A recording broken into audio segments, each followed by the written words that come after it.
მოდი ახლა მე და შენ დღეს გავაკეთოთ ეგრეთ წოდებული XDK. რას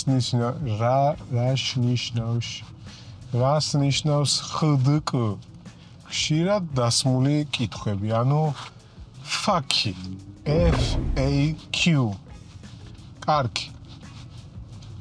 დავიწყოთ იქიდან, რომ ძალიან ხშირია უაზრო კითხვები, ესე ვთქვათ. ანუ უაზროს ვერ დავარქმევ, აზრი ყველაფერს აქვს, რაღაცას უდევს მაინც აზრი, მაგრამ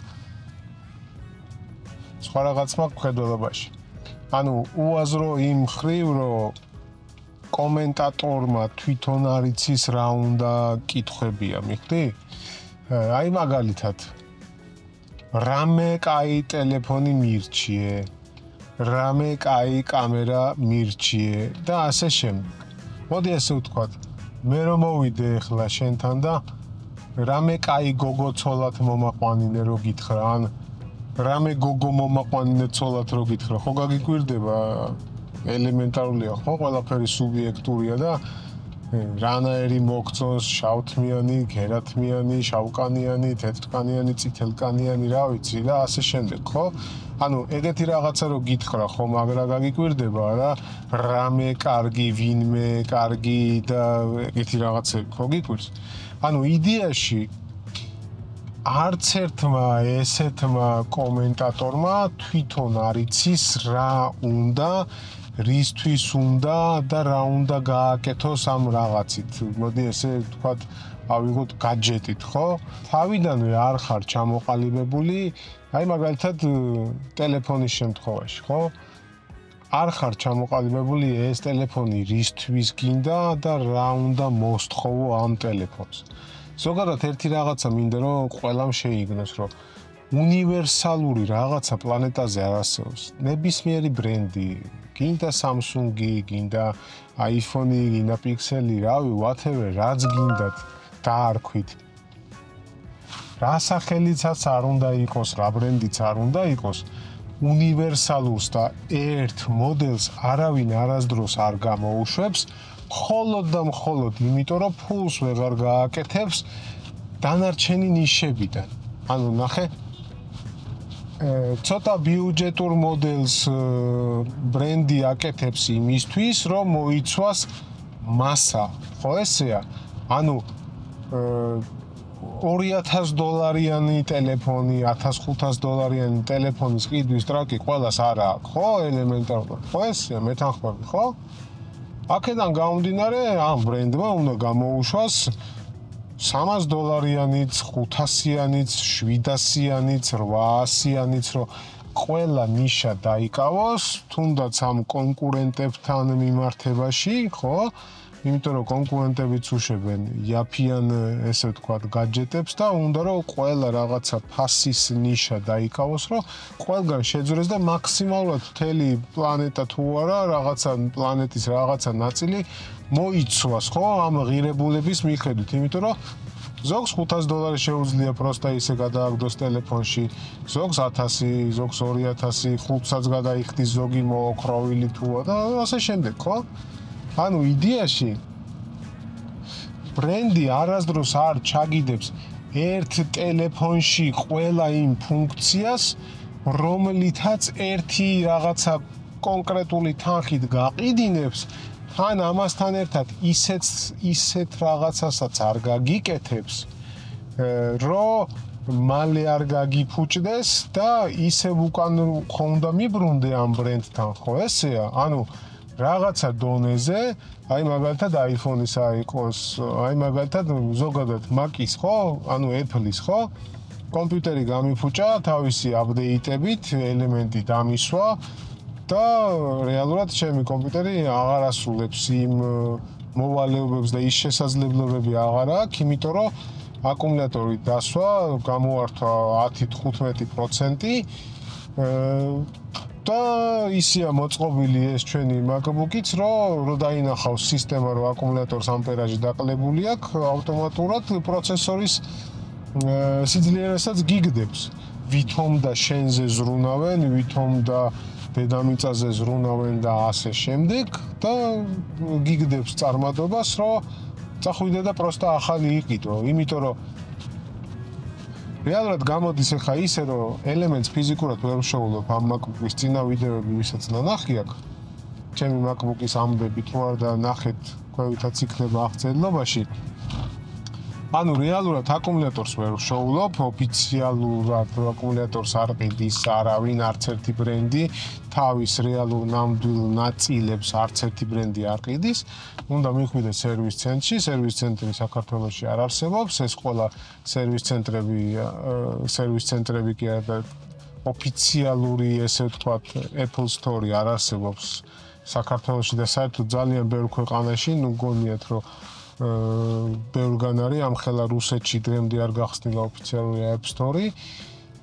ხო და საქართველოშიც მათ შორის არ არის. დანარჩენი ყველა მაღაზია, ვინც კი ესე ვთქვათ, თავს იდებს და ჩვენ ვართ წარმომადგენლობაო და რაღაცა, ყველანი აფერისტები არიან, მოკლედ რო ვთქვათ. ოფიციალური App Store, Apple Store არ არსებობს საქართველოში. ყველა დანარჩენი ყველაფერი არის მამაძაღლობა და აფერისტობა. აქედან გამომდინარე, ანუ მე ვერ ვშოულობ ელემენტს, ხო, ჩემი ლეპტოპისთვის და რა ვქნათ, იძულებული ვარ, ვეძებო eBay-ზე რაღაცა დამტრეული MacBook-ი, რომ ამოვაცალო აკუმულატორი, ნამდვილი აკუმულატორი და გადავცვალო ჩემთან, ხო? ანუ ერთი ეს დამრჩენია. ან წავიდე ვიყიდო ჩინური მამაძაღლობა, რომელიც 3-4 თვე გაკაჩავს და მე ისევ გახუჭდება და ჟმოტი ორჯერ ლიხდისო, ნათქვამია და ზუსტად იგივე გადამხდება მეც თავს.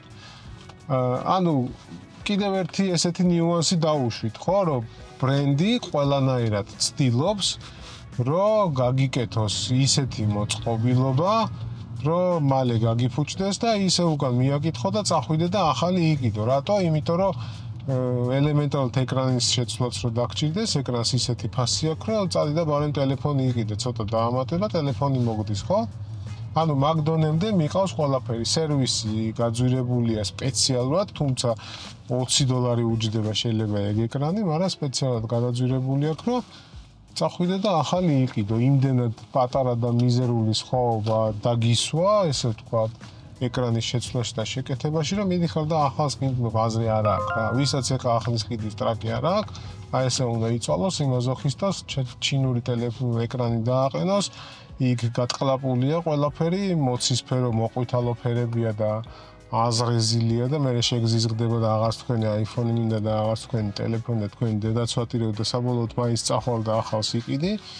იგივე ფასიანს თუ არა ცოტა ნაკლებიანს მაინც, მაგრამ ყელში ამოგიყვანენ. და ესე ხდება ყველაფერი. ანუ იდეაში ყველა ნიშაში რაღაცა ღირებულებებით შემოდის ბრენდი. არასდროს ბრენდი არ გაგიკეთებს, რომ აკუმულატორიც მაგარი კონდეს, ეკრანიც, ჰერცებიც, თამაშიც შეძლო, კამერაც ყველაფერი ყველაზე მაგარი კონდეს, ვიდეოსაც მაგრა. ეგეთი რაღაცა არ არსებობს.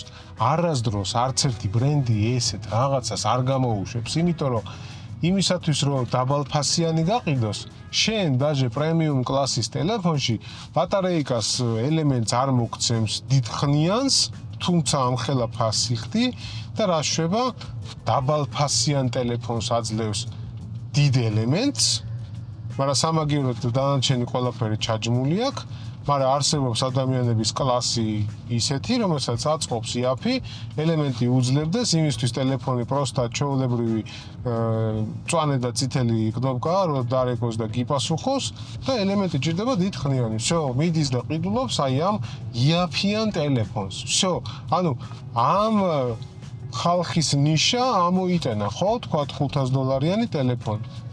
შენ ამას არასდროს არ მოგცემს პრემიუმ ტელეფონში, ყველაფერს ერთად არ მოგცემს, იმიტომ რომ იმას ვეღარ გაყიდის.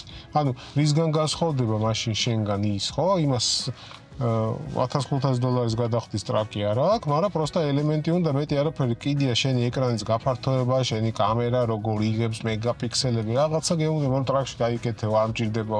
მე მინდა აკუმულატორია და მომეცი ამ ფასათა და აგერ ყიდულობ, მართალიც არის, ვერ შეედავები, არ მჭირდება იმას. არც შენი კამერა, არც შენი გეიმინგი და ასე შემდეგ, ხო? ვაფშე არ მჭირდება.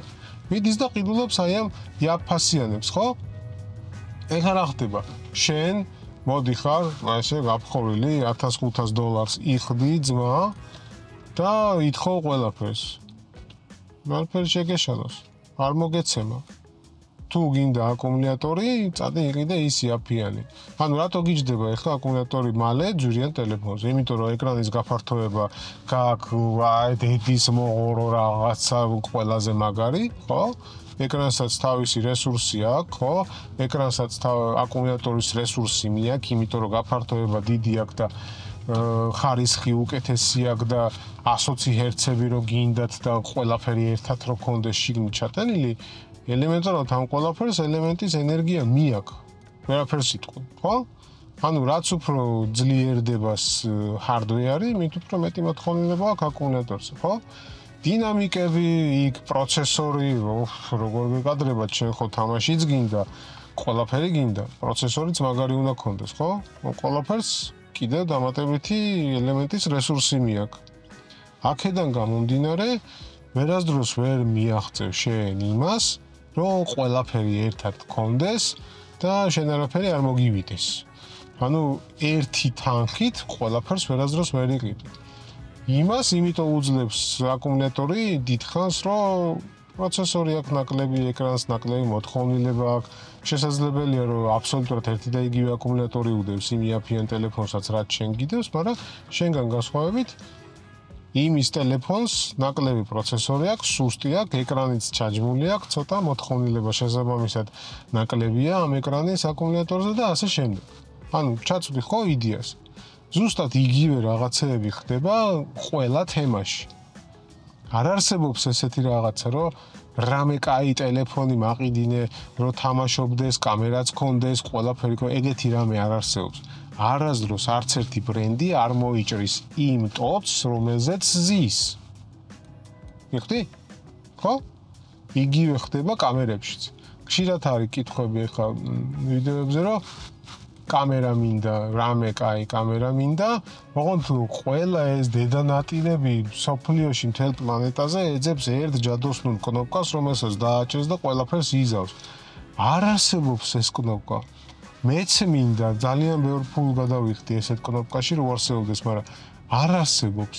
ერთი კნოპკა, რომელსაც დააჭერ და ყველაფერი ახუიტელი გახდება, არ არსებობს. ყველაფერი არის გამოცდილება, პრაქტიკა და წლები და ასე შემდეგ. იმისათვის რომ აი ამ კნოპკას მიაღწიო და ეს კნოპკა ჩაიგდო ხელში, თუმცა ამ კნოპკის ხელში ჩაგდება ნიშნავს იმას, რომ შენ გემატება გამოცდილება და ეს კნოპკა რეალურად შენ ხდები და ყველაფერს უკვე შენ აკეთებ აი ამ წლებისა და გამოცდილების მომატებით. ზუსტად ეს არის აი ეს კნოპკა. მაგრამ ხალხს რატომღაც გონია, რომ ფიზიკურად არსებობს, რომ დააჭერს და ყველაფერს შვება. არ შვება. არც კამერა არ არსებობს ისეთი, რომელიც ერთი დაჭერით ყველაფერს კარგად იღებს. კინოს რო უყურებ და კინო მოგწონს და ნახე iPhone-ით გადაიღეს კი ძიბილ. არ არსებობს ეგეთი რამე. ტყუილია. iPhone-ით გადაიღეს ეს კინო, აი ამ iPhone-ის უკან და ამ კადრის უკან ნახევარი მილიონობით ღირებულების განათებებია დაყენებული და მაგიტომაც არის, რომ ერთ რაღაცას ვერ ხვდება ხალხი, რომ კამერა თუნდაც $70,000 გიგდეს კინოკამერა, შუქის გარეშე ნოლია. შესაბამისად, შენი ჩაჯმული ტელეფონის პატარა ესეთი წვრილი სენსორიანი კამერა გაცილებით უარესად იგრძნობს თავს, როცა შუქი არ ყოფნის. ამიტომ ყველა ლამაზი კადრის უკან იცოდე, რომ კარგი განათებაა. ხალხმა ვერ ისწავლა ერთი რაღაც. სანამ წავიდნენ, გავარდნენ და $1000 კამერაში გადაყარონ ფული, ამის ნაცვლად უნდა წახვიდეთ და რამოდენიმე $100 გადაყაროთ ფული და შეიძინოთ შუქები, განათება. ან ისწავლოთ, როგორ მუშაობს შუქი. თავარი არის შუქი და არა კამერა. კამერა არის ინსტრუმენტი. თავარი არის შუქი, კიდევ მთავარი არის სწორი ხელები, ტრაკიდან არ უნდა გეზრდებოდეს და უნდა იცოდე გადაღებაც და ნებისმიერი ინსტრუმენტი, ანუ კამერა, რომელიც შენ ხელთ არსებობს, უნდა შეეცადო, რომ მაქსიმალურად შეისწავლო რა შესაძლებლობები აქვს და მაქსიმალურად გამოწურო. აი ეს არის ის ჯადოსნური კნოპკა. შემდეგ შენ თვითონ ხდები აი ეგ ჯადოქარი. და არა ის ინსტრუმენტი. არ არსებობს ეგეთი რამ.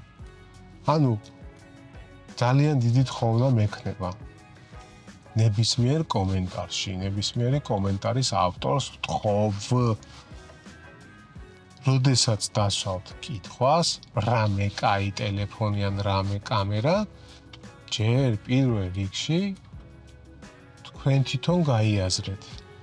რა სითხოვთ ამ მოწყობილობისგან, მე მითხარით რამდენ ფულს ხარჯავთ, ან რა ბიუჯეტი გაქვთ გამოყოფილი, ოღონდ ისე კი არა, იაფად და კარგად ეგეთი რამეც არ არსებობს.